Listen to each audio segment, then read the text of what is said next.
Hello everyone, Johnny Mine here, and today we are continuing to learn Japanese with Kirby's Adventure.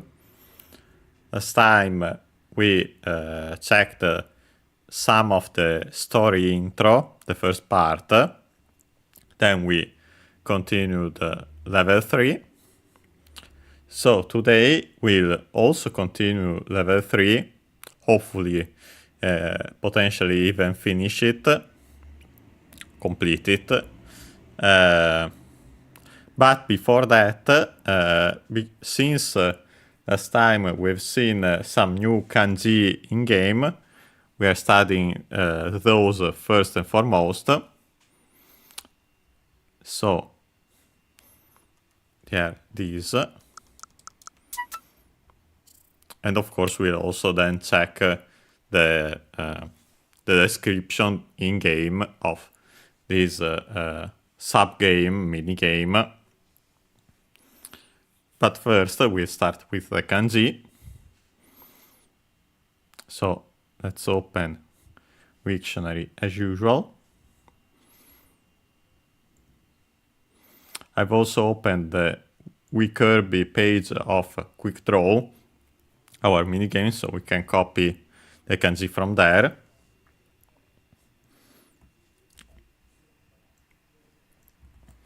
Starting with this one.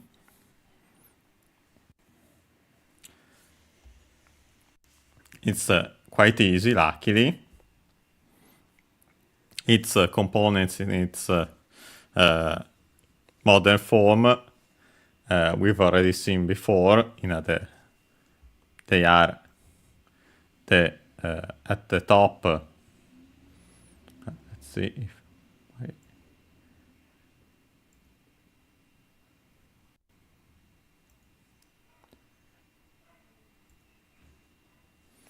but not sure why it's not. It doesn't get bigger like past times, but we'll check it anyway. And then there's also, as we have seen, the picture with the stroke order and the arrows. As I mentioned, the top part is the kanji for Sunday, sun/day, and while the bottom one is the one for 10, and so we simply draw them. The stroke order is the same for those individually, and then we combine them. So from top to bottom, left to right, top to bottom as a single stroke, left to right, and this is the kanji for sun/day, and then left to right and top to bottom for the one for 10. Top to bottom, left to right, top to bottom, left to right, left to right, left to right, top to bottom. As we can see also here with the arrows, luckily here it's bigger as usual. And as we can see, yeah, it's this is the order. Let's see. Nope. We technically have some older forms of the kanji, but unfortunately they're not as old as the ones for other kanji, and so there's actually some. There are actually different theories about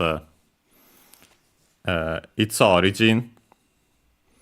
Some say, like here, that it was a pictogram of an acorn.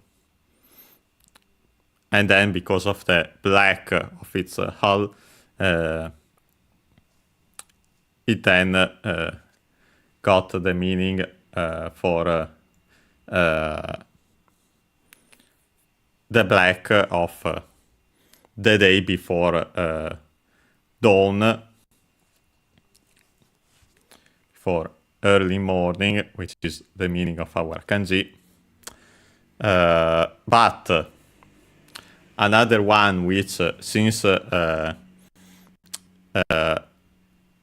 theories don't agree, I recommend sticking to the one that's more convenient to us to remember it. And also, honestly, there's merit to it, which simply says that there is the kanji for sun combined with some kind of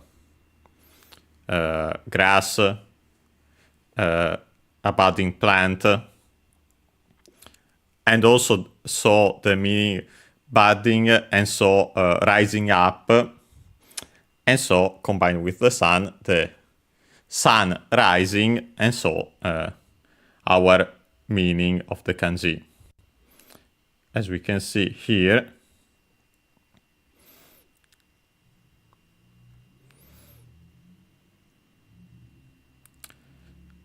we have several readings as usual. The fundamental one between the strictly Japanese ones, kunyomi, is hayai, accented, which, as we'll see, written with another kanji, means fast, quick. But with this one, it has the meaning early, soon. And that's why, and that's because of this kanji meaning early, the sun rising, as we said in the interpretation that I recommend sticking to. Then we technically have other form of the kanji with other readings. Hayamaru, to be brought forward by a certain number of hours, for example, to be advanced. And then we also have the meaning, but with the other kanji usually. And this is the intransitive form. And then the transitive one, hayameru, to bring forward again by, for example, a certain number of hours, to advance, to hasten, and so on. And then, of course, the other meaning, but we have the other kanji, so we'll ignore it for now. And then we have, well, we technically have other readings, but they aren't used usually in modern Japanese. And then we have the Chinese reading, which is so. As we'll see, useful, of course, also when this kanji is present in other ones as the phonetic component. And so, yes, funny enough, we've seen the kanji for early, and so we can see the other one. I can actually keep this open and go copy the other one.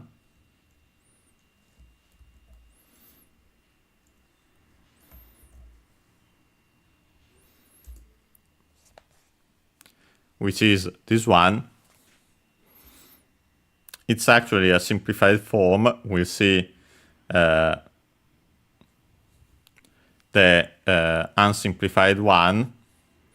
But already we can see at the bottom the kanji for hand, which the one actually used also nowadays as a hand,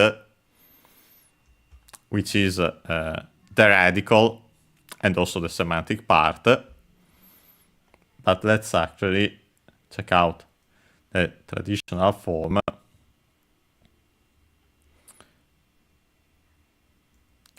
And actually the phonetic component, and also in this case definitely semantic, as we'll see. we have, well, we'll see how we get this form later when we add a certain component we've already seen. But first we have this,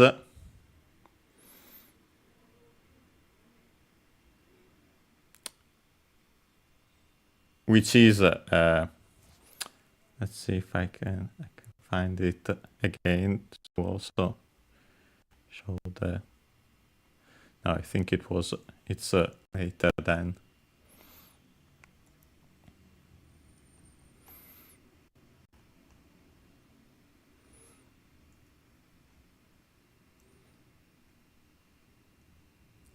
Well, anyway,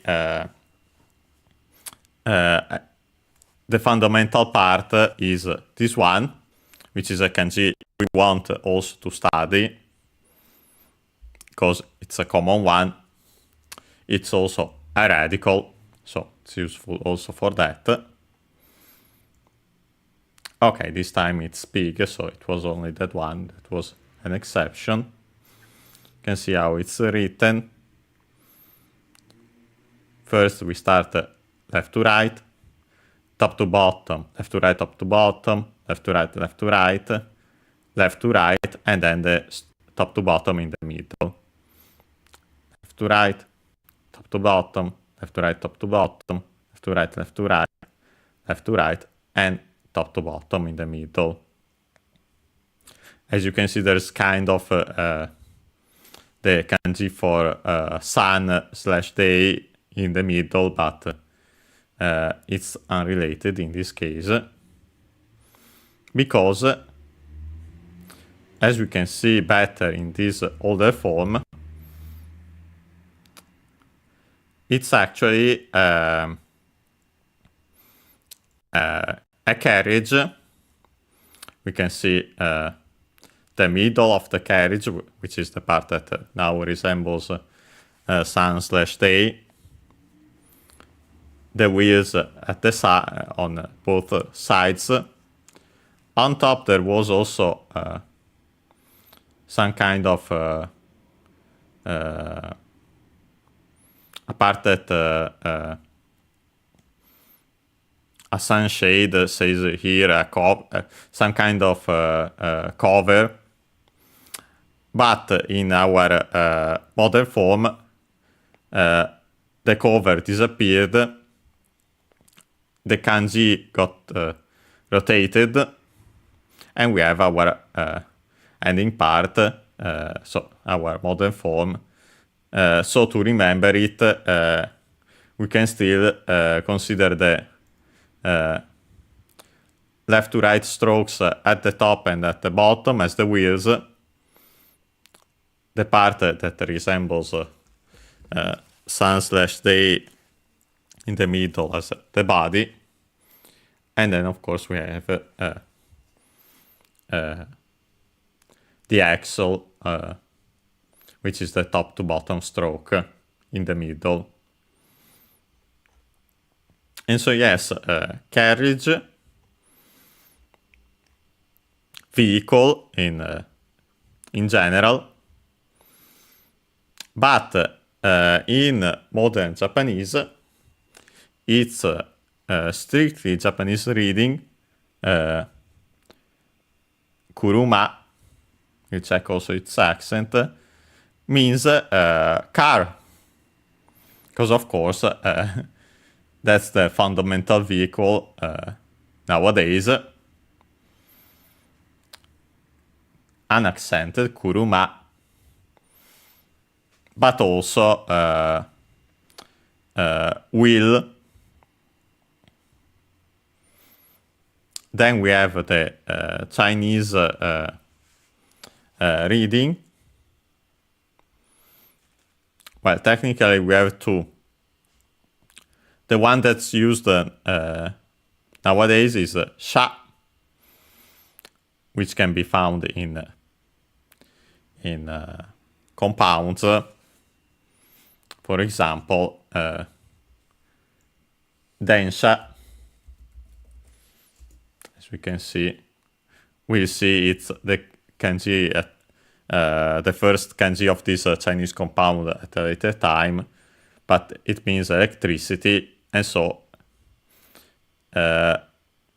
electricity plus vehicle, electric train, then sha unaccented. But then we also have some other readings. Keep in mind the one that is ko, because as we'll see, it will show up in a certain compound. But of course, the most important readings to keep in mind are the ones actually used, which are kuruma, as I said, car, and then sha in Chinese compounds. Okay.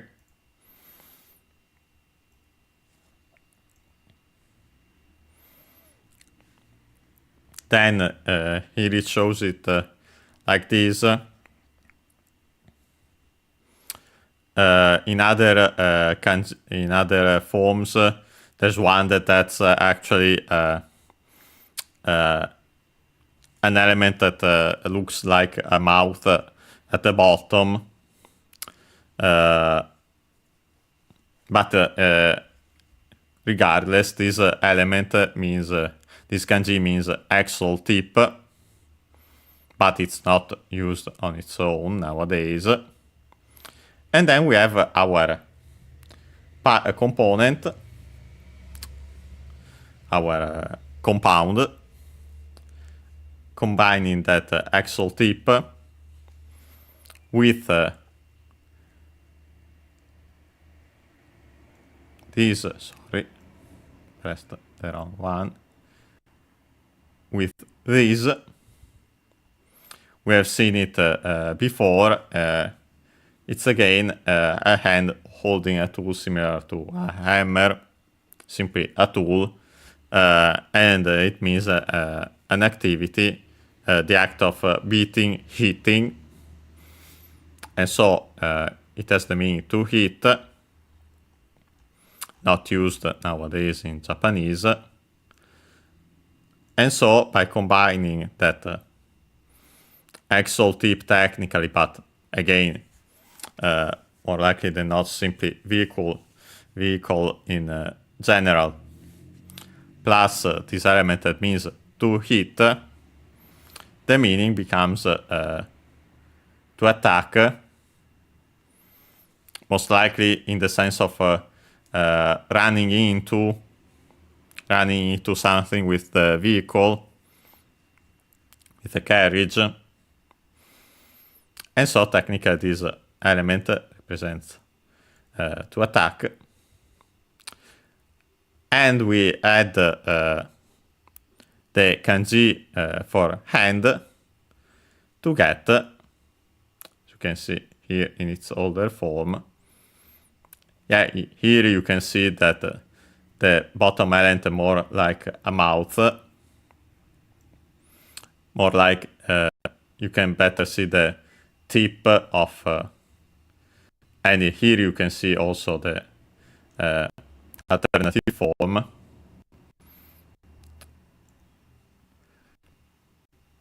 And so yes, with this the axle tip. And then we add the kanji for hand to further specify that it's to strike with the hand. Hand only at the bottom, only semantic. The part at the top also phonetic. But luckily for us, the modern kanji is easier. It simply combines car, the kanji for car, vehicle, on its own. Then we have the element that means to hit the hand with the tool, a hammer, for example. And then at the bottom, our hand, the one also, as again, used nowadays for hand. And so with that, we have our kanji. We simply draw each component following the stroke order of each of them, of course starting with the one on the top left, the one on the top right then, and then the one at the bottom. And yes, we have our kanji, which means beat, hit. We have its kunyomi, strictly Japanese reading, utsu. There are other utsu, but this one in particular means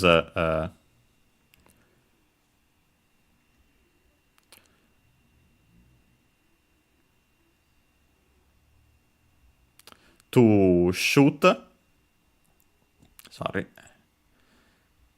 To shoot a gun, person, and so on, to fire.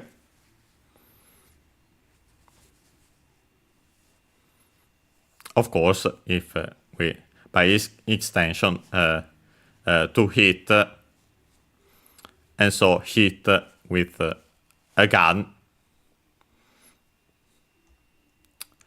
But more often than not, when, and that's our strictly Japanese reading and also meaning, but when using the Chinese reading, although technically we use the one modified compared to Chinese because of usage in Japan, and then that one became the one used instead of those closer to the Chinese readings, because the one that we used is the kanyo-on, customary usage literally, and then of course on reading, sound technically. Geki, found in compounds. Funny enough, like the one we have found several times before, kogeki, unaccented, which means attack, and other ones, but yes, this is that geki. And so yes, with that we have actually already seen all our kanji. So we can see finally this word, haya uchi, a compound noun between haya. Haya means already, now, but here as a prefix, and so quick, early, fast, rapid. Technically early, fast is in the sense of early, but of course also in this case fast as in quick, even though as we have seen, as I've mentioned, when you use it as the adjective hayai, you distinguish between it and another kanji, this one for early, the other one for fast/quick. But here it means early, fast, better, fast, quick. And then we have uchi from utsu, which we have just seen as one of the readings of the kanji, means to shoot. And so, of course, then it's a u verb, godan verb. We change the u into i. to make the noun, the corresponding noun, and so shooting, but also shot. And so literally this compound means quick shot. Quick draw, technically, and so the name in the English localization, quick draw. Okay, now we can finally start the game itself. And so we'll see that description when we get it in game immediately, as we'll go there first and foremost. We still have the same title since the percentage isn't high enough for a higher one, for a different title. Level 3, pattern building, wrote this in the intro. And so yes, here we finished last time, completed, as you can see, both the flag and the door changing color compared to the one above, as you can see. So completed. And so we can immediately go to the right, and so quick draw to check the description, but also to try it once more and see if we can do better this time. Yeah, here we see again our title, Hayauchi. By the way, unaccented, while Haya on its own accent on the first syllable, even though it's a prefix, so it doesn't matter. And then we have Uchi, which technically should be accented on the last syllable, but I can find it on its own because the verb is accented, and so that's the rule. If it were unaccented, the rule would be that also the corresponding noun is unaccented. And then, of course, in addition, in Japanese, we don't have just quick draw, but we also have Kabi, so simply Kirby. Quick draw Kirby. We can start reading the description. 敵が銃を抜いたら素早くボタンを押して敵を倒そう。First and foremost, we have Teki. We've already seen it, studied even its kanji, means enemy, unaccented. Then we have the subject particle ga. Then we have ju, which means gun. You check its accent. Well, technically, ju could also mean 10, as in the number 10, as we've seen when we studied that kanji, and also other words with other kanji. Here we can tell simply by the word itself, and that's one of the reasons why actually having kanji in text can be quite useful. Here we simply have to guess it by the context. We are talking about quick draw, and so that's it. That's the reason why. Ju accented, and so on the ju, because it can stay the accent on the final because it's actually in this case in modern Japanese not even a diphthong, but simply the longer vowel, and so it can stay there because the accent works according to syllables instead of the smaller units which are mores, also known as bit in Japanese. I've never mentioned that before.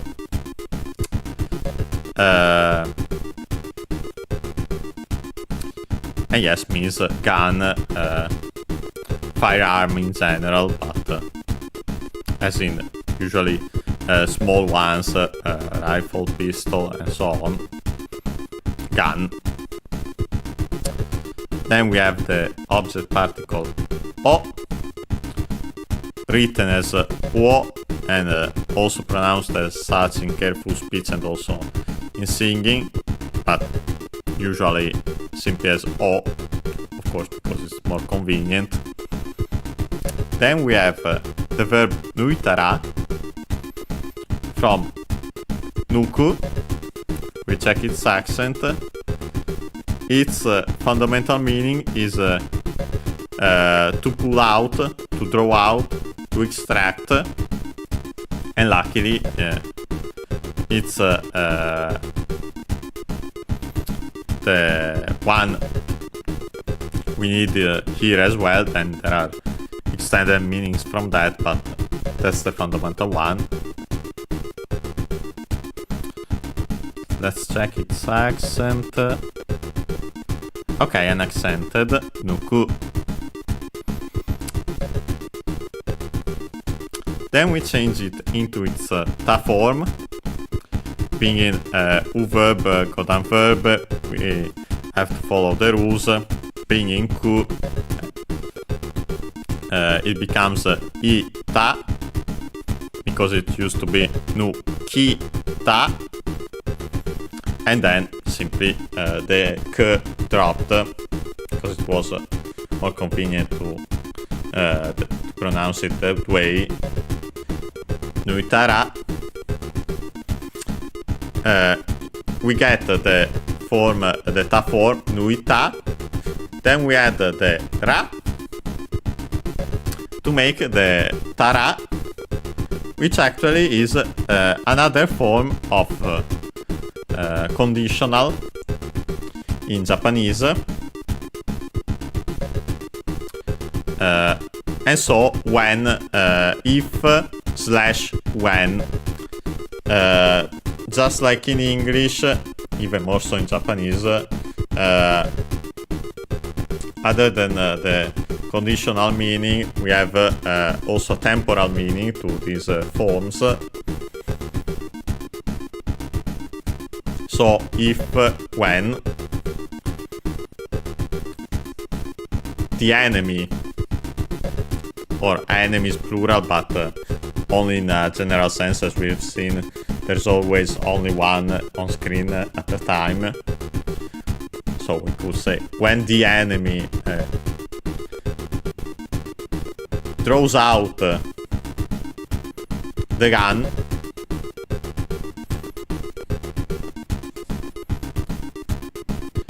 less than an if, it's more of a when in this case, because it's going to happen. Unfortunately, here we don't have good correspondences with conditional forms in English, but notice that this form ta-ra is built starting from the ta form of a verb, which we have seen is the one for the past. So usually the meaning is there's this meaning that the action of the first of the verb in tara has to have happened before the other one can happen. And so technically we could say kind of, even though it's not strictly that after the enemy has extracted has thrown out the gun, and then we can see the rest of the sentence to see what we have to do. First we have subayaku, a compound adjective from combining su which on its own would mean has several meanings. One's nature, and so also au naturel, and so plain, unadored, and so on. But when used as a prefix before an adjective, it becomes the meaning becomes exceedingly.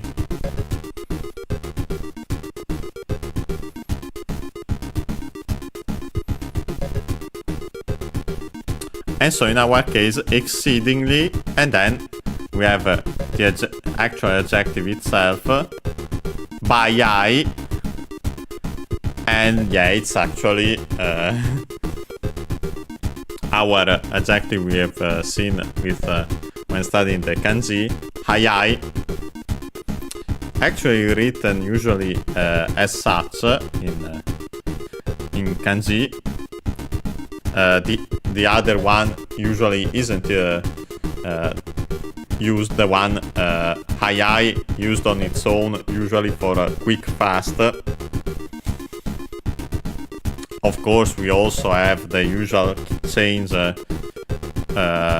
adding the duck 10, and so the unvoiced consonant becomes voiced because it's the second component of a compound and of strictly Japanese origin. And so the meaning becomes extremely quick. Quick as both swift, nimble, agile, which is our meaning, but also quick in understanding, judgment, and so on. So alert, prompt. Yes, in our case it's physically quick, swift. Then we changed the and by the way, hayai, as we've seen before, is accented, and luckily also subayai is also accented. So technically the meaning is exceedingly quick.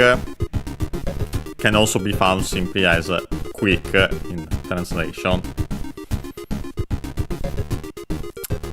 Then we change we drop the I and add ku. In this case, to make the adverb from the adjective. So quickly, technically exceedingly quickly, again.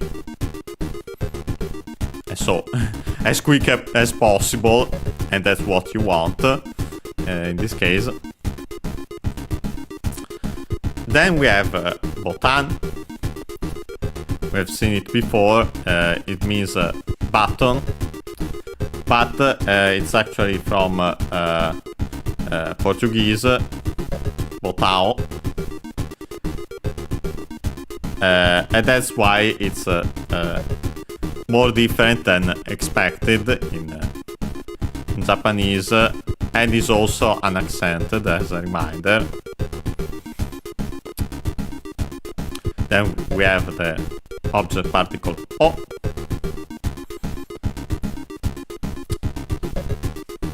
Then we have a verb, oste, we've seen it before, from osu, should be unaccented, but we check, to push, and so, yes, unaccented, and so of course, to push, in our case, because the button. Then we change it in its the form, being U verb, golden verb, we have to follow the rules. Being in su, it's the easiest one, becomes si, and then we add te, or ste.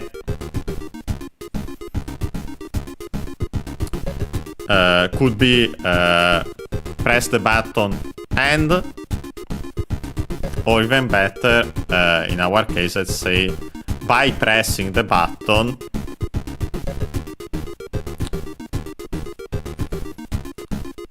and then we have again the key, enemy, then the object particle o, and last but not least the main verb taoso, from taosu, which literally means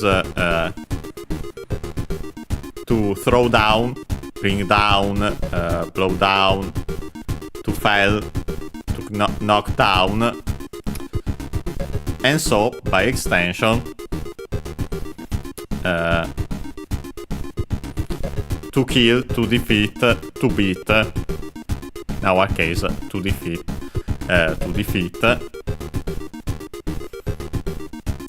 let's check its accent. Yes, accented, so taosu. It's again a U verb, golden verb, so we can change the U into O, U, so long O, to make the volitional, and so here in its most common usage, which is let's. So the translation becomes let's defeat the enemy.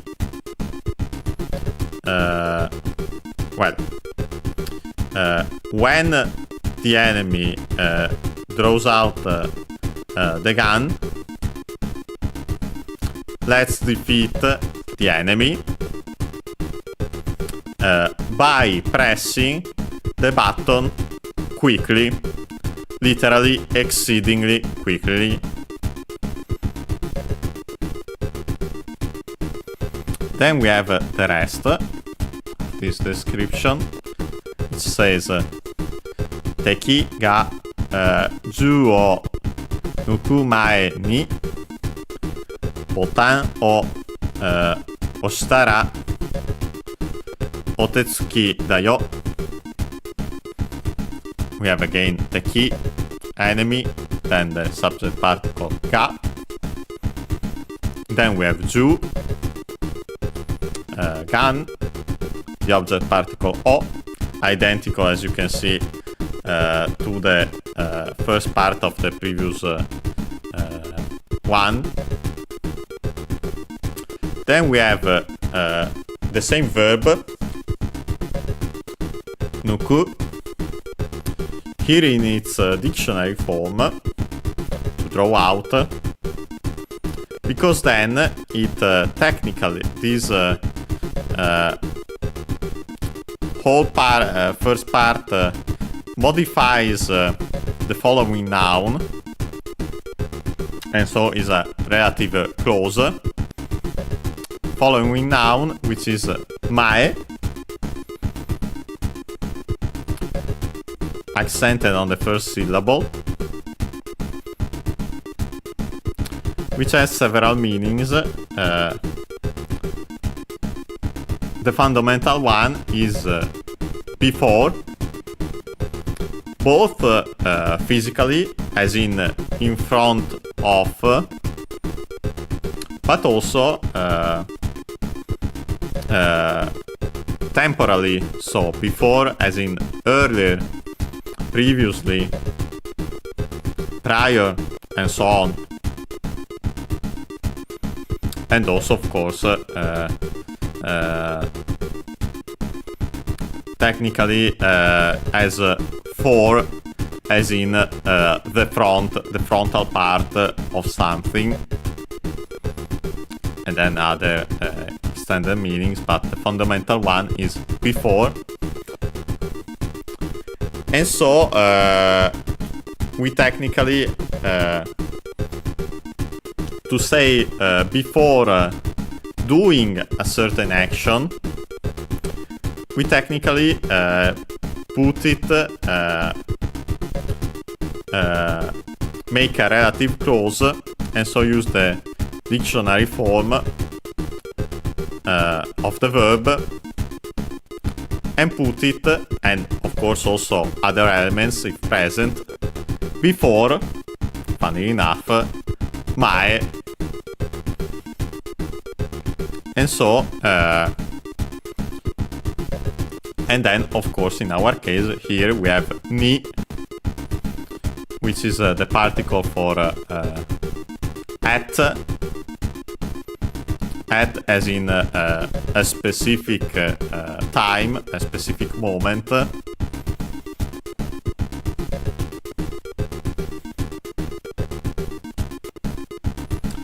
At before the enemy extracts, throws out the gun, and so simply in translation, before the enemy throws out the gun. Then we have again botan, the button, then the object particle o. Then we have ostara, again from osu. This time we make the ta form, so luckily in the same way as the ta form above. Go down verb, we have to follow the rules, su, so it becomes si, and then we add ta, or te above. And then again we add ra, to make this if-when form. And again the accent, the focus is on the fact that if when you have done the action of that verb, something happens. As we'll see better, other forms which have a different focus. This one being literally formed starting from the ta form, and so the past form of the verb has this focus. And so in this case I translate this as if you press the button before the enemy draws out the gun. And then we have a noun, お手つき.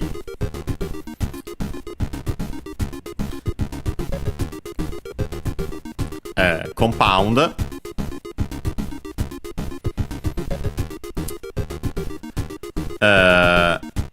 We have first and foremost the honorific prefix o, because the rule is that we use o when it's a strictly Japanese word. Go with those of Chinese origin. There are some exceptions, but we'll see them when the time comes, when we encounter them. This is the fundamental rule. So yes, tetsuki is strictly Japanese of origin. By the way, the accent of this word is of this compound is o te tsuki, so on the te. Then we have, and luckily, as the same as the compound without the honorific prefix. There are some exceptions, unfortunately, but again, in this case, it isn't. So, tetsuki on its own is accented on the first syllable tetsuki.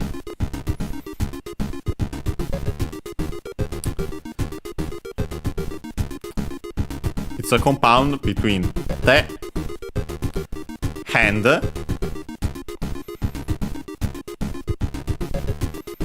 and then we have tsuki, which usually it's not written with a kanji, but seemingly it's the one from the verb tsuku, which means to be attached to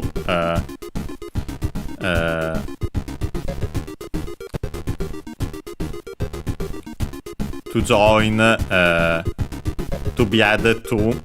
I've seen it several times before. So technically the compound would mean well, of course then we change the it's a U verb, Godan verb, so we change the U into it to make the continuative form, and so the corresponding noun tsuki can be found especially as a suffix, also as pronounced as zuki, because of course the usual rule of compounds with the meaning including, literally attached to, and are the extended meanings.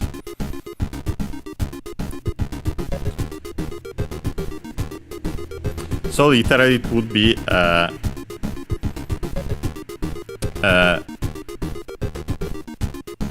hand that attaches to something. Tetsuki on its own is usually has the meaning, the manner of using one's hands, but with the honorific prefix o, it's actually a term used in the game Karuta, from when touching a wrong card, and so by extension also buzzing too early in a quiz, and so in general a foul. And so yes, we have our meaning, which is a foul.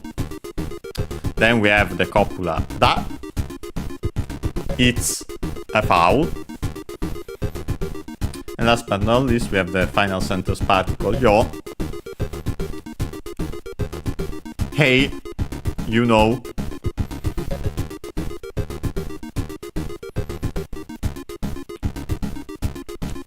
It technically has several meanings, yo, emphasis, contempt, request.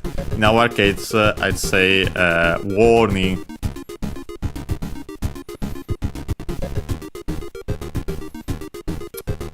And so we can translate this second part. If you press the button before the enemy throws out the gun, it's a foul, you know. And so we finally checked the description, the instructions of this minigame, and so we'll give it a try again.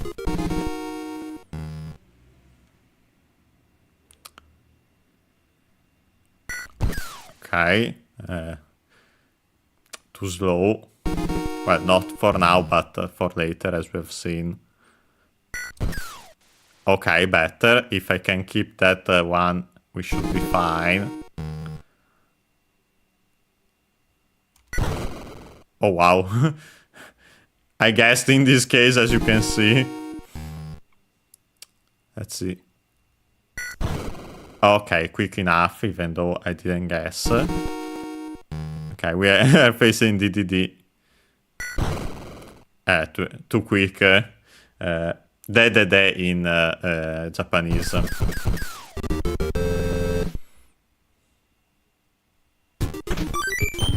Okay, so this time we got 1 up. And I'd say we can take our usual break now, around 5 minutes, so that when we are back, we'll continue and we'll actually play our first stage of this episode, stage 6. Okay, see you in around 5 minutes.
And we are back.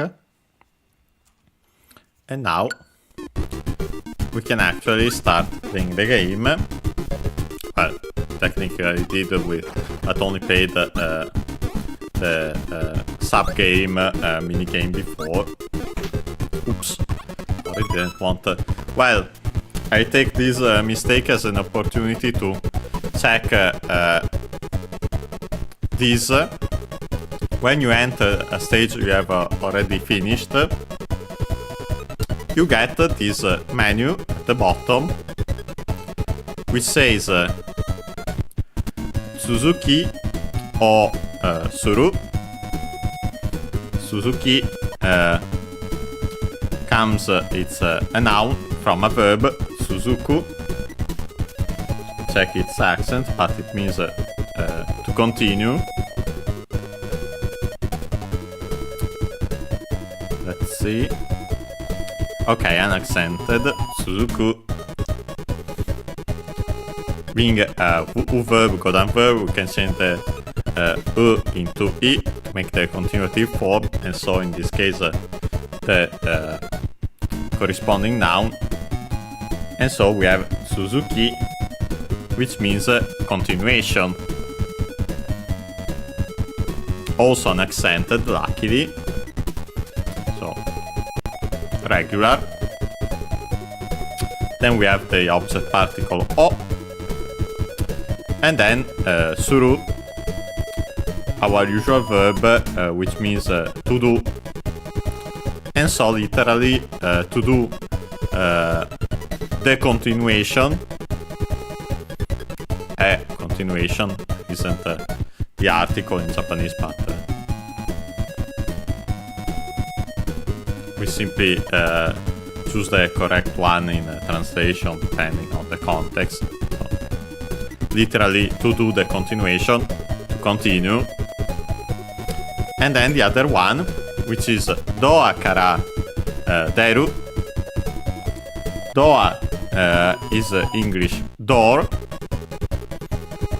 accented on the do, as expected, doa. Kara is a particle which means from, both as in from a place and also from a certain time, a specific time. Here is from a place, from the door.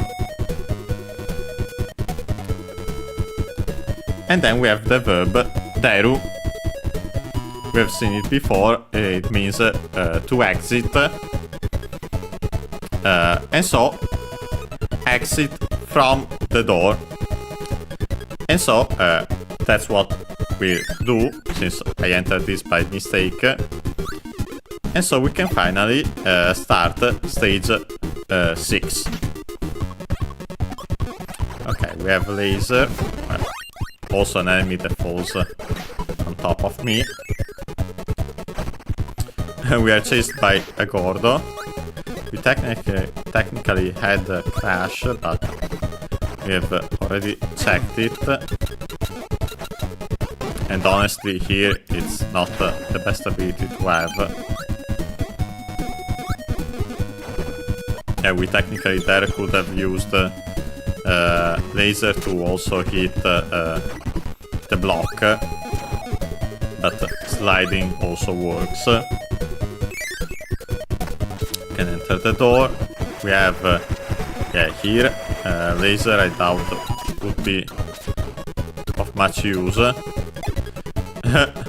The shots with the shots which are almost completely black is kind of evil there. Fortunately I didn't get the sword.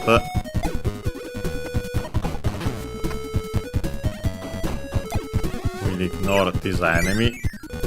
Doesn't give any copy abilities if I recall correctly. We can get burning. We've already seen it.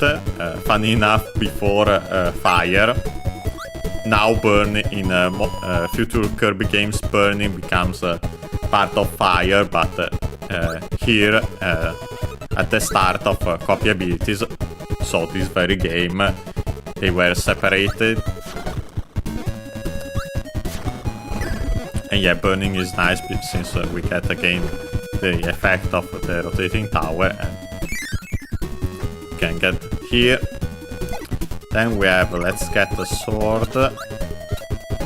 Well, of course, when you inhale an enemy and a star with the copy ability, you get the copy ability. The star with the copy ability comes first, and so we got burning again, unfortunately. Well, at least it's nice for this. Okay, it's actually nice for this part. We'll use it. Yeah, you have to break it quick enough. Funny enough, considering the what we have just seen in a quick draw. exceedingly quickly, literally. Subayaku, because otherwise you get you can't access this part. And we definitely wanted to get here because there's a button, and so it's required for completion. We unlock a catcher.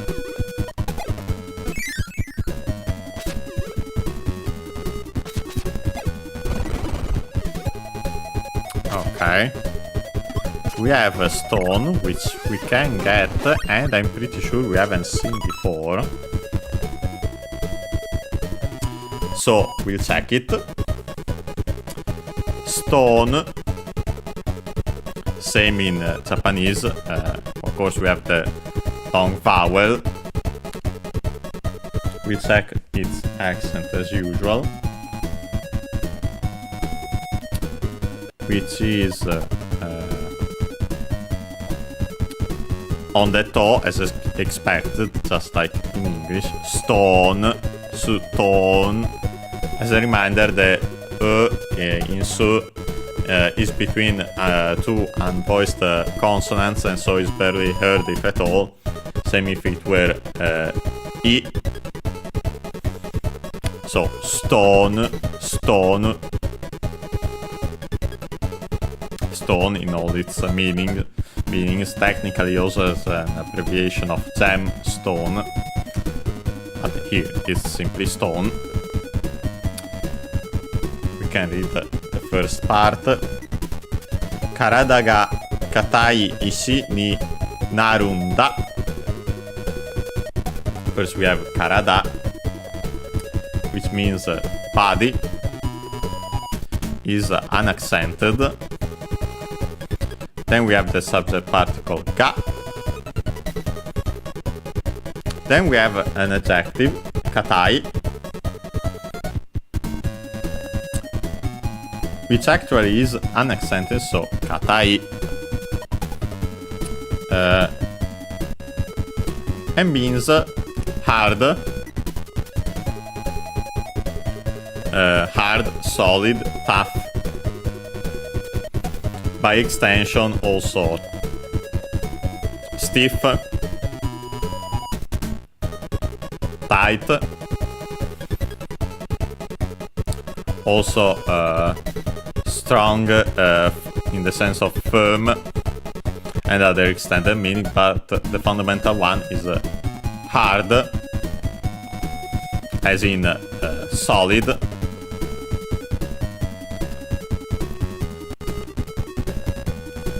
Then it modifies the following noun, which is ishi. I think either, well, we'll see it.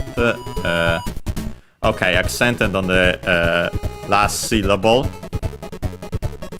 There are other ishi. There's at least another ishi accented on the first syllable and with a different meaning. It means will, volition, and is a Chinese compound, while this one is a strictly Japanese word. Ishi means stone, rock, and so also technically by extension precious stone, and so a jewel, but the fundamental meaning is stone.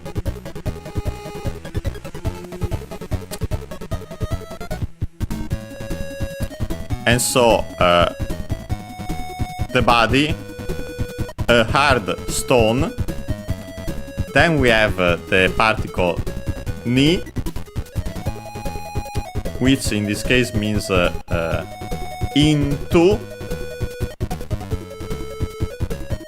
because of the following verb, which is naru.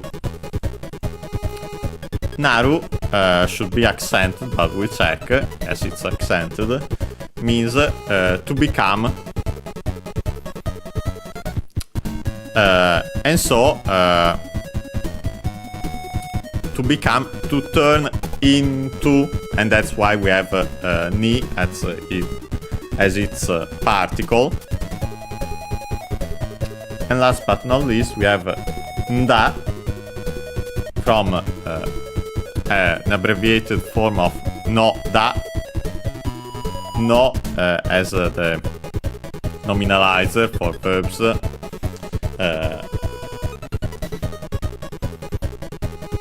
And technically also adjectives.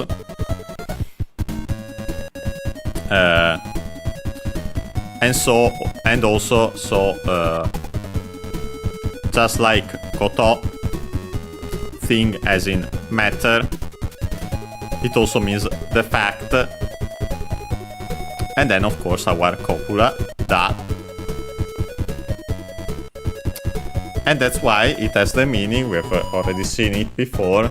The expectation is that, the reason is that, the fact is that, the explanation is that, it is that.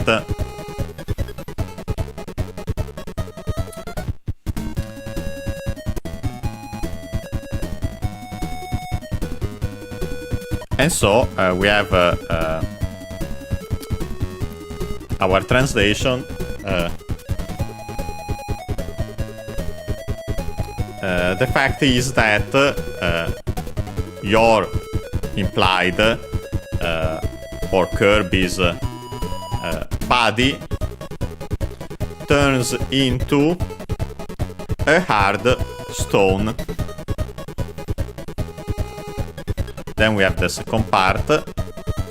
Teki ga donna ni kogeki shite mo bikuto mo shinai yo. First we have again teki, enemy. Then the subject particle ga. Then we have donna, which is technically a contraction of dono yo na.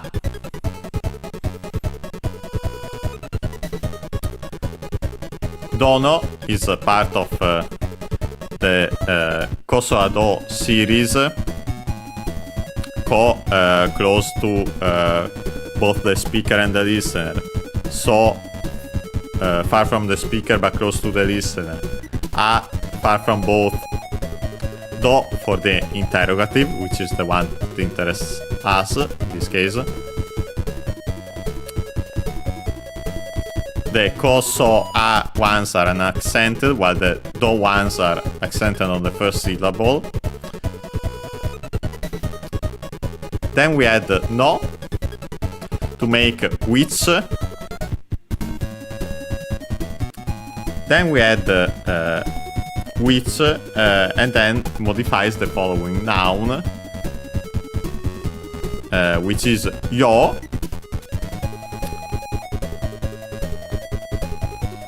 As we have seen, yo has several meanings. In this case, what, which, sort, what kind of something.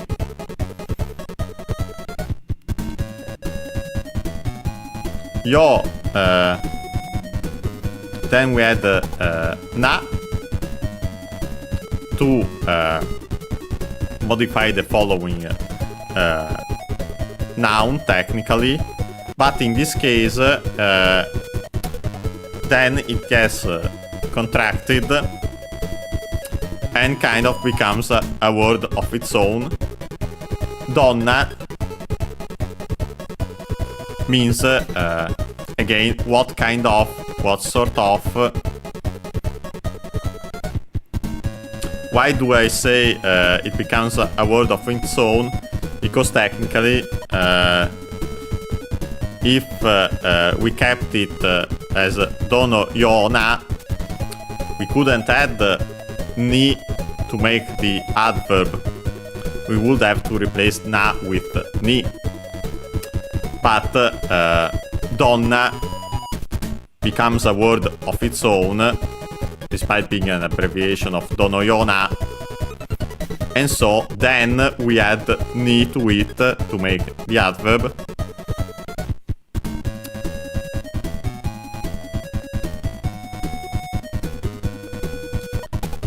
in this case, technically, as we have seen it, the meaning is what kind of, what sort of. But since we then have a certain form of the verb,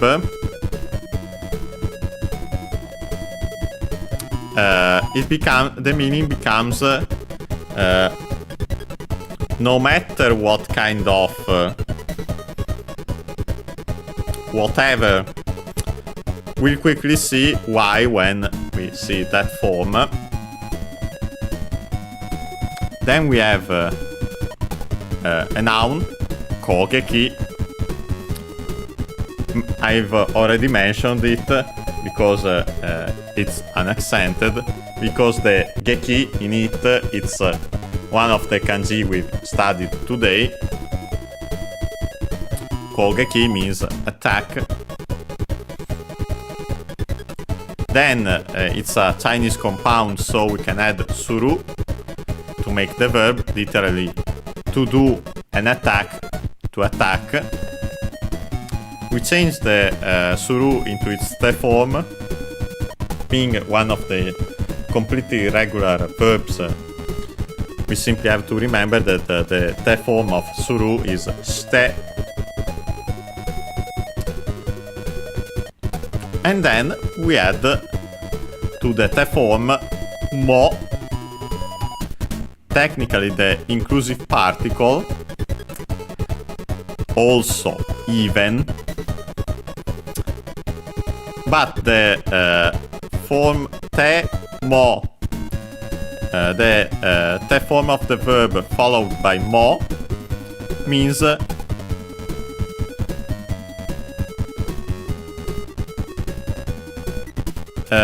even if.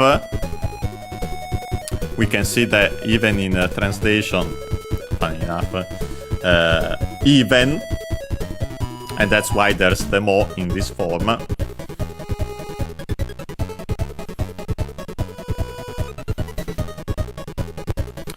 And that's why we get the translation for donna with ni.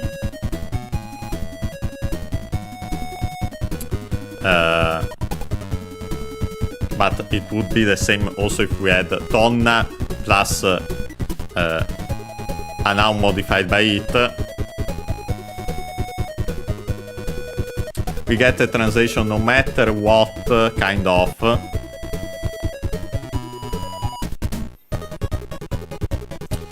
Because the literal translation would be even if, in this case, attacked, well, even if the enemy attacks in whichever way, in whatever way, and that's why we have this translation for donna ni. Then we have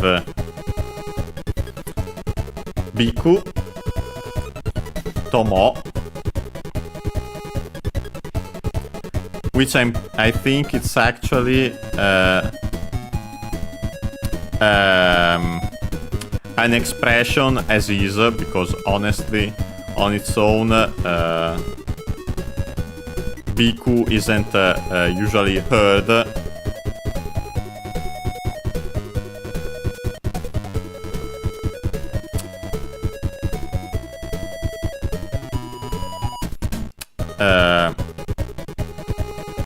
I can see from the dictionary that it could be a fish basket krill, but more likely in this case from biku. The explanation, it's a Sanskrit word and it's a fully ordained Buddhist monk.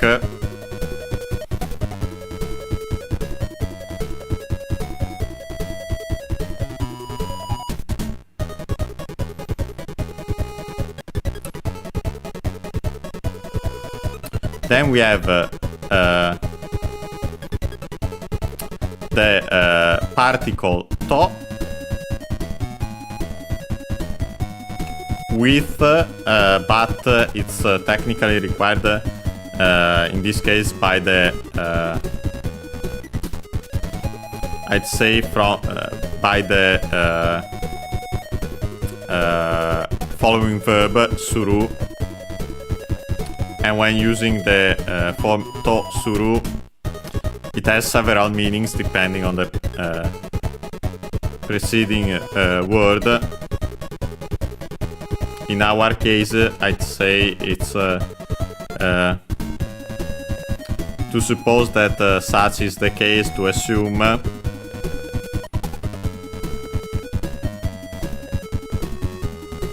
then we have the inclusive particle mo,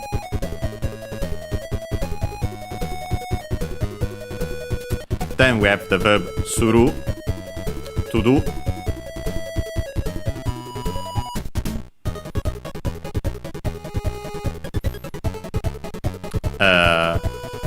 we change it into its negative form. Unfortunately, again, being completely irregular, we simply have to remember that it becomes si, and then we add nai. Nai, as a reminder, is an adjective which means to not be, without, that is used as the negative form in the plain speech of verbs.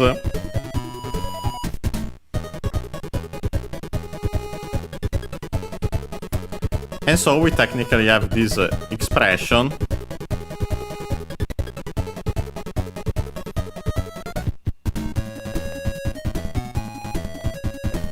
which means globally biku tomo shinai, unperturbed, undaunted, retaining composure,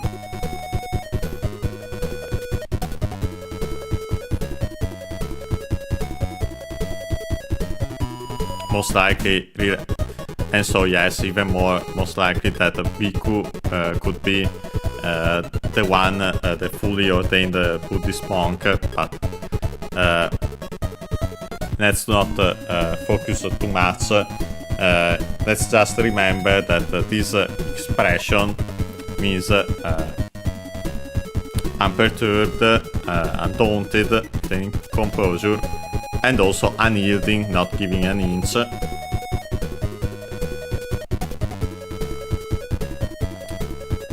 And so, yes, unperturbed in our case, or also unyielding. And then last but not least, we have the final sentence particle yo, you know. And so the translation is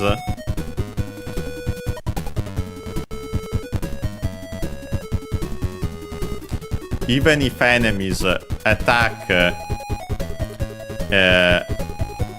no matter in whichever way, literally, no matter the way in which enemies attack, you, Kirby,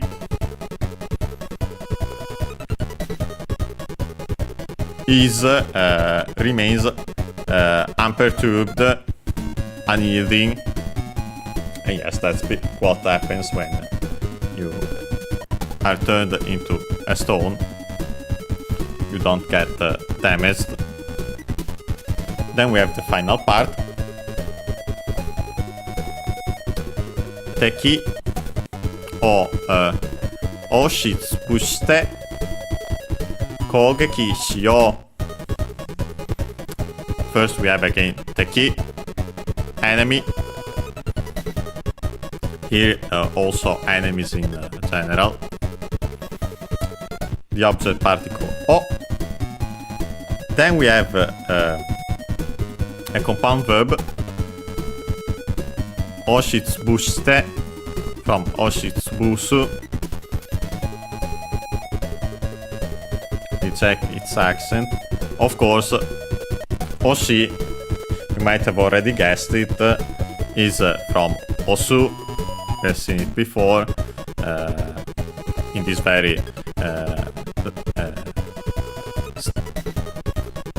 in previous description, osu means to push. You've seen it usually with the buttons. Push a button, and also to press down. Then we have, by the way, as a reminder, osu unaccented. Then we have tsubusu, also unaccented, which means to smash, to crush, to flatten,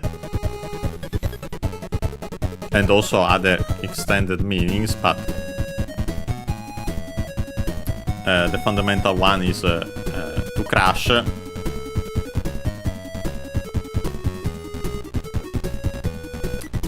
And so, oshitsubusu, actually the compound is accented, despite the two verbs being unaccented, so be careful.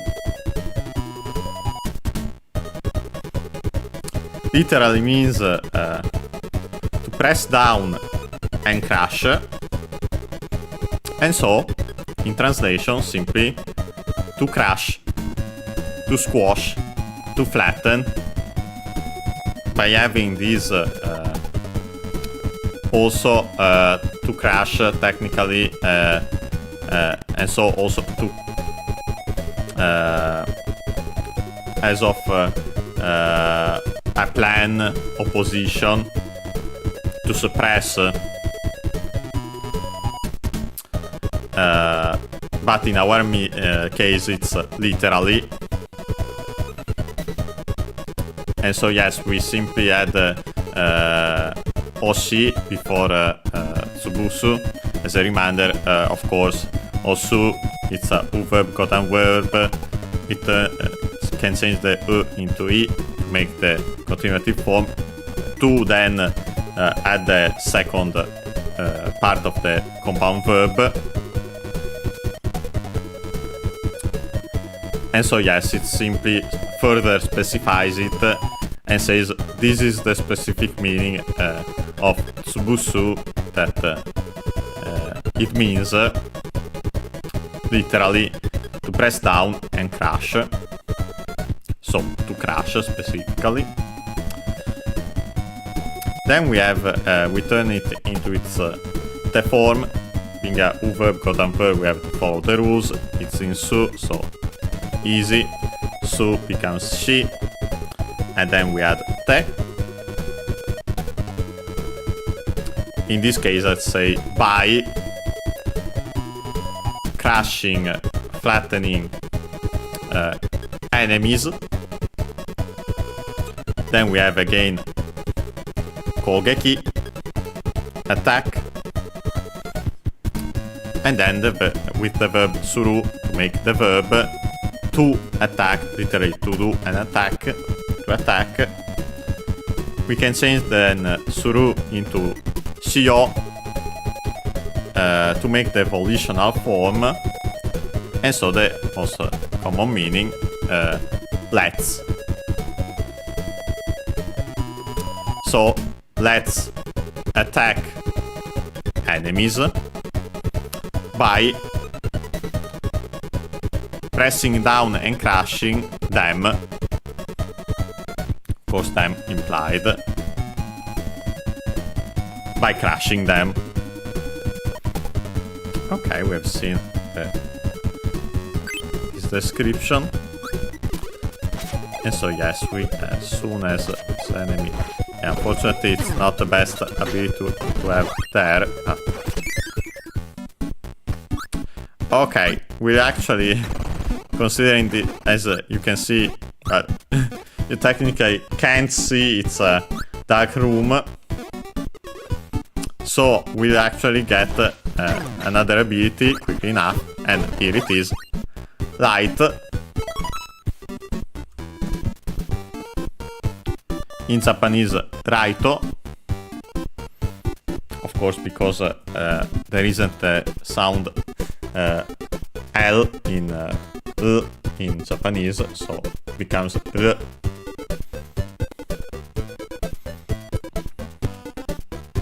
raito, accented luckily on the expected syllable, so raito.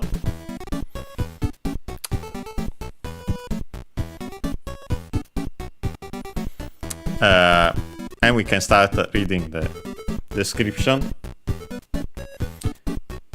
Kurai tokoro de wa koitsu ga ichiban. First we have an adjective, kurai. We see its accent, but the meaning is dark.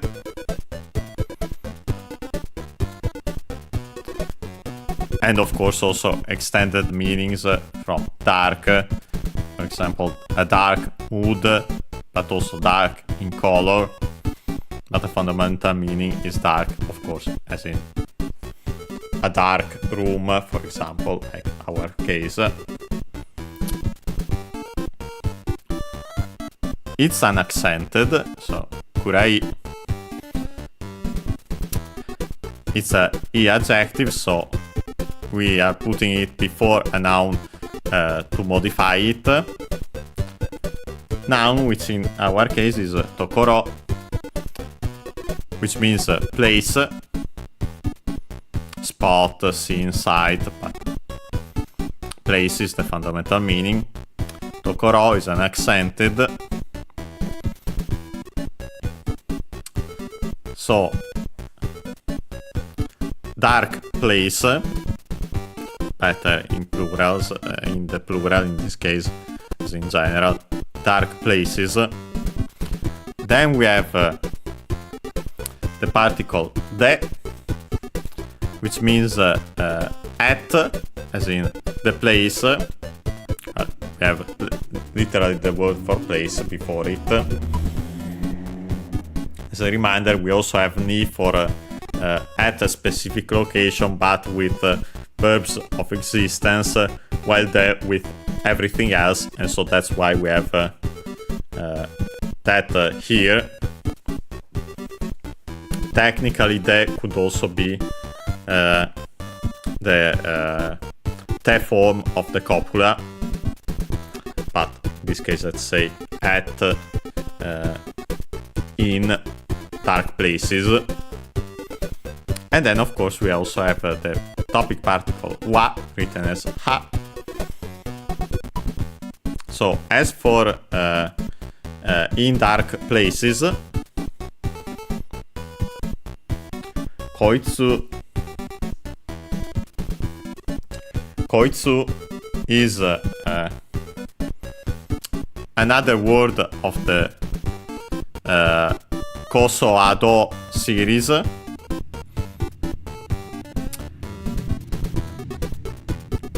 And of course, being with ko in this case, so this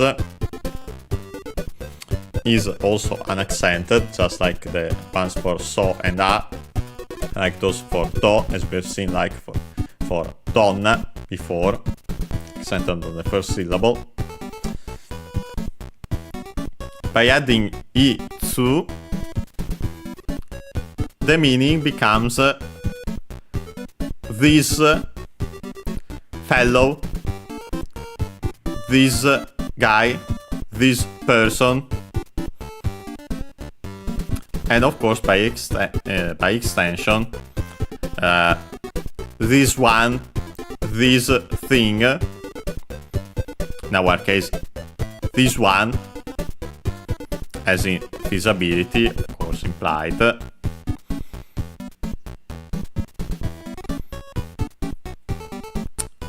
Then we have the subject particle ga. And last but not least, we have ichiban. Technically, it's well, in this case it's a Chinese compound, but it would be a noun plus a counter. Ichi, again, we've seen it before, is the number 1, the Chinese reading. And then we have ban, which has several meanings, but as a suffix, technically let's say a counter, means number. The fundamental meaning is number, and so also other ones by, for example, rank, standing, position by extension, but the fundamental meaning is number. So this ichiban, accented on the chi, ichiban, as often is the case for these combinations of number plus counter. There are some exceptions, unfortunately, but the rule is usually accented on the syllable, on the last syllable of the first of the number, on the syllable before the counter. So in our case, ichiban, literally number one, but by extension it becomes best, most. Also used as an adverb. And so before an adjective and so on. And so the translation so far becomes as for in dark places, this one has implied this ability, this copy ability, is implied the copula. Number one is the best. Then we have patto, akarui, hanabi or ageyo. First we have an onomatopoeia, an adverb, but clearly an onomatopoeia would be technically the to is with, as we have seen, to is also used for quotation, so with, and then we technically quote the sound that it makes. With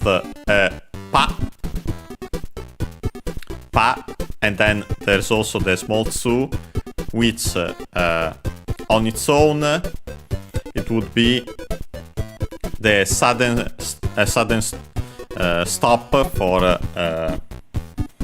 the vowel, so pa.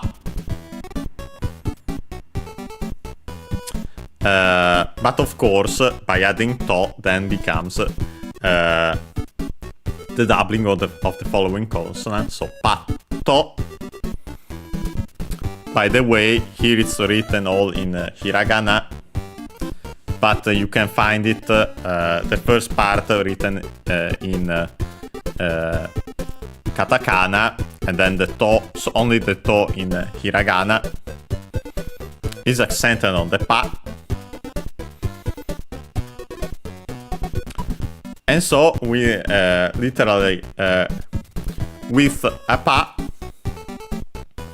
and so the meanings becomes suddenly,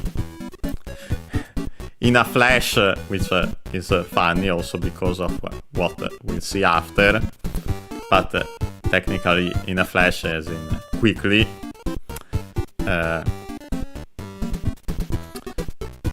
But also it can also also has the meaning with a pa, and so conspicuously, prominently, showily, and so on. Because pa as in something prominent. But yes, in our case is sudden, with a pa as in suddenly, in a flash. Then we have akarui, an adjective. I think an accent, but we'll check, which means light, bright. And so also well lit, well lighted.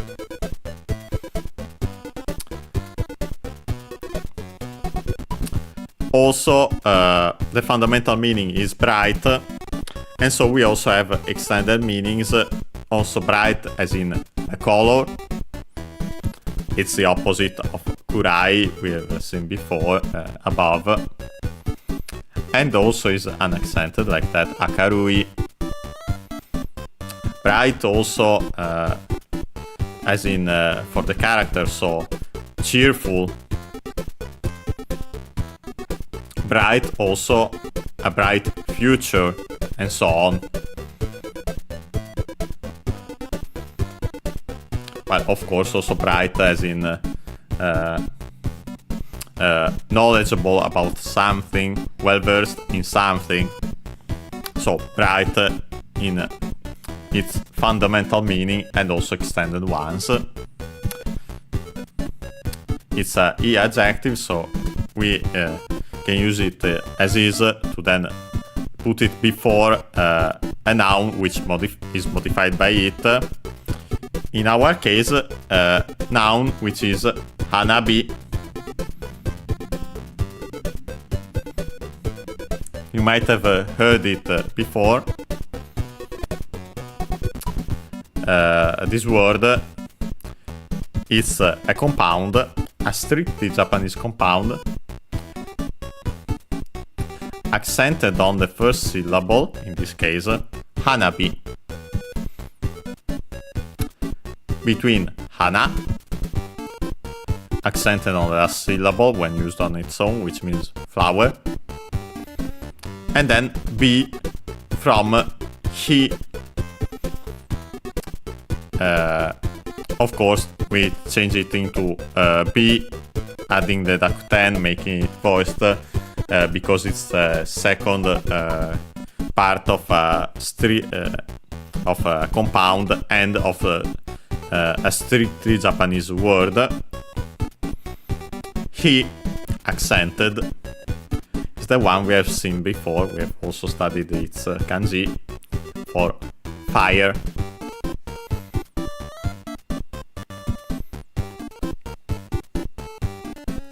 So literally, flower, fire, flowers, well, fire in the shape of a flower. And yes, it's the word for fireworks, because of course of their typical shape.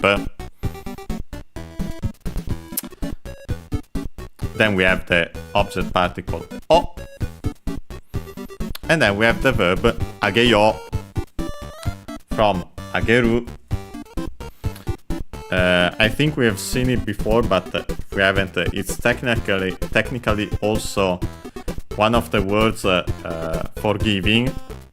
Actually, one of the most common ones to give.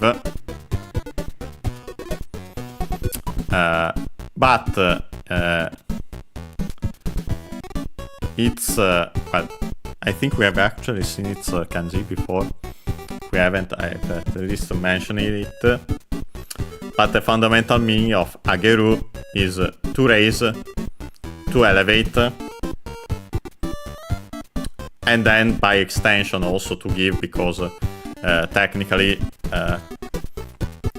someone of lower status gives something to someone of higher status. And also most likely once in the past there was also a physical difference, and so wouldn't be surprised if they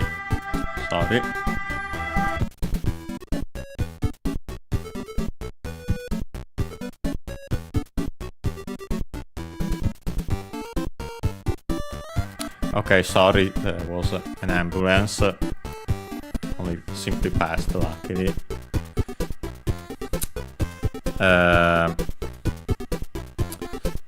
But yes, as I was saying, wouldn't be surprised if in the past they literally had to rise it because the person of higher status stayed higher than the other ones.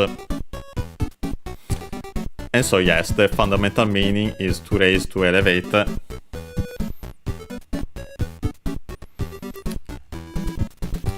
And so literally to raise fireworks, a firework, as we'll see, because of course the firework goes upwards when you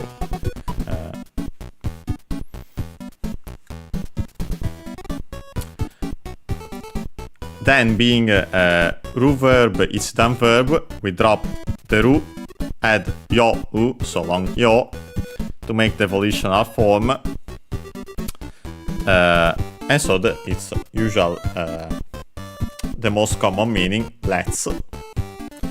So the translation becomes let's raise a firework. Well, let's raise a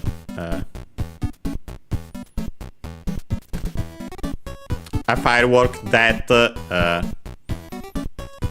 is bright with a pa, and so a suddenly bright firework.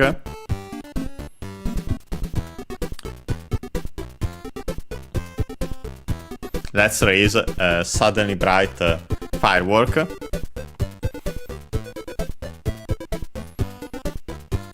And then we have the final part.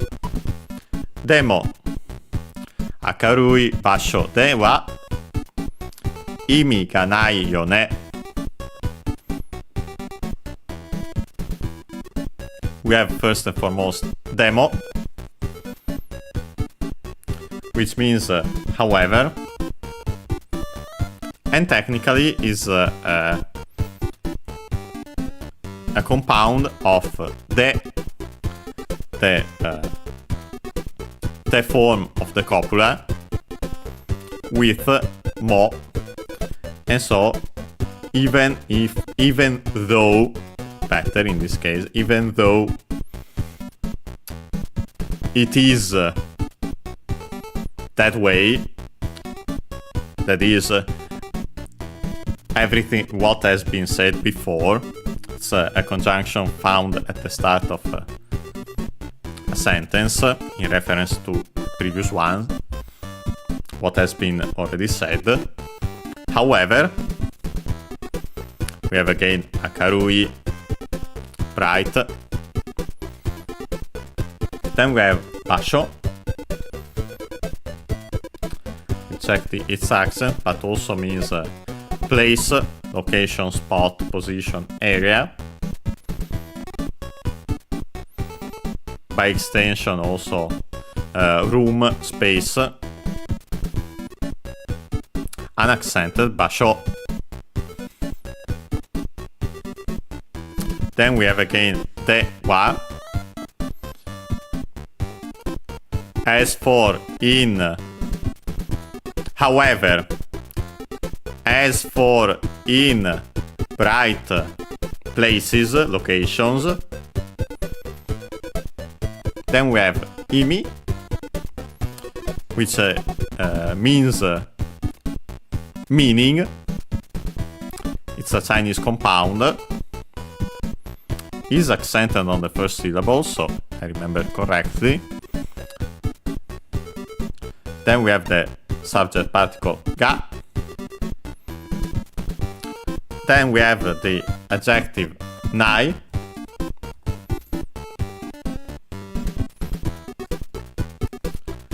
Not being there.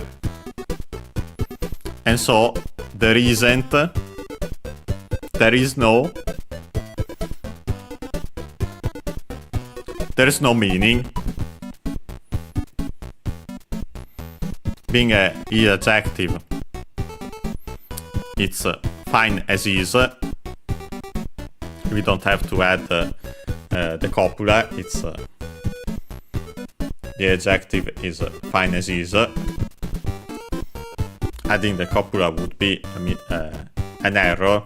Well, except for a certain something that we'll eventually see, but it's technically not the copula, but it's the copula but used in a different for a different reason, but we'll see that later. In the plain speech, the adjective is used on its own at the end as the main adjective, in this case as the main verb of the sentence. And last but not least, we have yo, ne, which is a combination of our final sentence particles yo, hey, you know, and ne, and so, which means right, isn't it? And so on. And so we have a combination of yo, ne. So technically,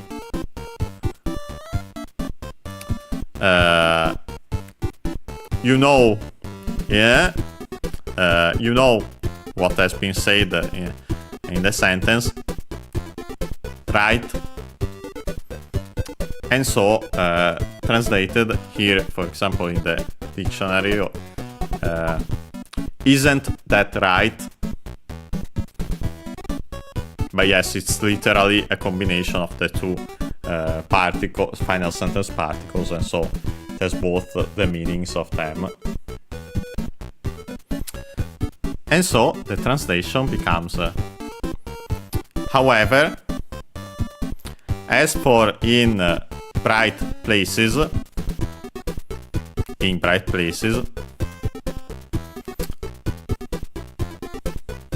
there's no meaning, you know, okay?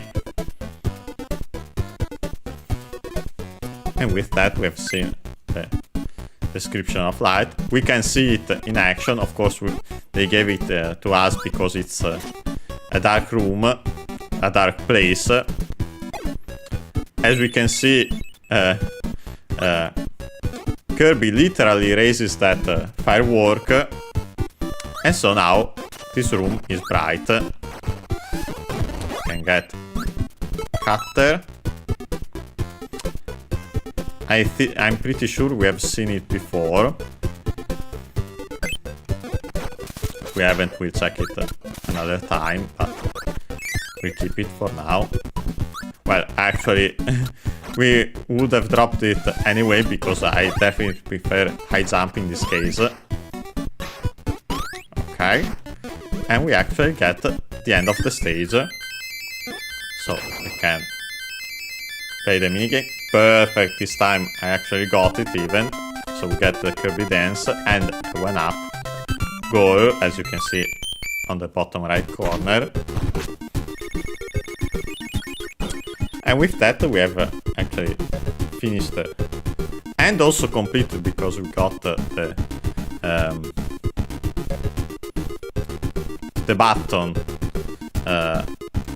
the stage 6. We'll check the minigame subgame if unlocked, and catcher. We've already seen this description before, so we'll just play it. Hopefully I can, if not perfect, at least decently. Well, of course, if it's that as soon as I say it, it becomes more difficult. I unfortunately not even 1-up, but at least 5,000 points, sorry. Okay. Here we have our usual literally place of departure and arrival of warp stars. We've already seen the kanji the description. We don't need it now. You can use it to go back to those. And we have the boss. Let's say we can tackle that. So we can complete level 3. And so next time, start level 4. Not sure if... yeah, this ability. And funny enough, it's Mr. Shine and Mr. Bright. We've seen Mr. Bright... oh boy. Slow down. And also all that. So unfortunately we missed our ability. So we have to wait for their stars again. Yeah, we've seen Mr. Shine, but Mr. Bright, sorry. Funny enough, when we played Kirby's Dream Buffet, was one of the character candies. And that's why I mentioned we will see them soon enough there. Yeah, because they're the bosses. The boss,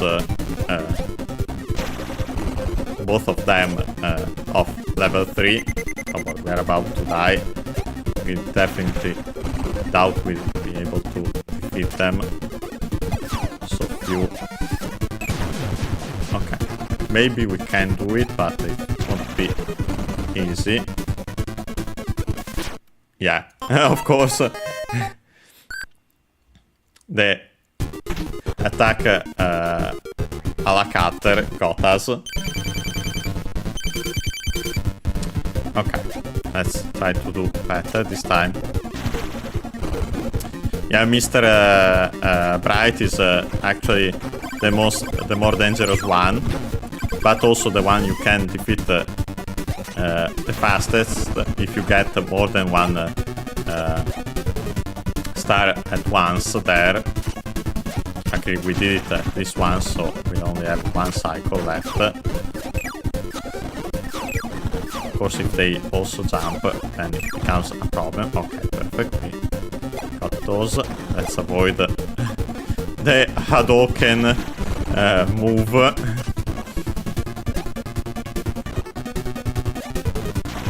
Okay. Here, thank you. Slow down. Perfect. Mr. Bright. Down. As a reminder, in this game we don't have boss descriptions when you press the start button, luckily, because I would have missed Wispy Woods otherwise. Not sure when they started adding those. And we have defeated both, and they crash into each other. And we get our piece of the Star Road, as we see when we check the rest of the story. Korea on the bottom right corner. Level 4, Grape Garden. We can see the charming animation again. We'll watch it also next time when we actually start level 4, Grape Garden. And since we haven't seen more Kanji, we'll also continue with the story introduction. Okay, let's, as usual, close and I'll check. Okay, we got a percentage high enough to get a new title, so we'll also check that next time. Of course, well, of course it has saved, because otherwise we wouldn't be in level 4. So we'll do, oops, I have to still do this and this. So we close, and yeah, next time we'll do that. Should be on Friday as usual, unless something changes. Okay. See you next time.